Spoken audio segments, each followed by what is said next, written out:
ઘર દેખાય છે આગળ. એકણ જ માગવા જવું પડશે. આપા ઉડણીઓ બી ખાઈ છે. રૂપિયો 2 રૂપિયા લેતો જ નહીં કદી જીવનમાં આજ સુધી. શીખર 500 ની જ લેવાની.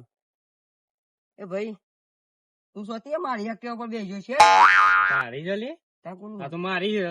મને ખબર નથી. લાવ પણ 500 નો કરજે. 500 હજી મી જોયા નહીં તને કઈ ના આપું. હું તો જોયા છે. તું હાલવા કર. તું મને આપજે. આ એક્ટિવા હાલ ઘેરવા મેકીને સોડાઈ છે. હું કીધું તો મેક. તું આવો તો ત્યાં આવ્યો છું ભાઈ હેડીને. હાલ દઉં છું એક. પેલો હું આપી દીધું. હાલ આપું. જેમાં તબેલા મજૂરી કરવા પછી આપું 500 રૂપિયા. એ મજૂરી નહીં કરતા. મજૂરી નહીં. હું મજૂરી કરીએ છીએ. તો હું એ મજૂરી જ કરું છું. મને તું આપજે. ફોન લાય તું ફોન લાય. આપો ફોન તો. અરે યાર તું ચાવી જમ લીધું ભાઈ. જોઉં કોણ છું તું? આ મારી આવી એક્ટિવા હતી ને તો આખો હોય છે ચાવી એ જ છે ને એ જ ચલાવે. ને કાં કરે ડેમો. એ તું ચાવી લાય. ચાવી ને માં એક્ટિવા ને લઈ મારે તો વાટકો લઈ રહ્યો લાય ના કર. 500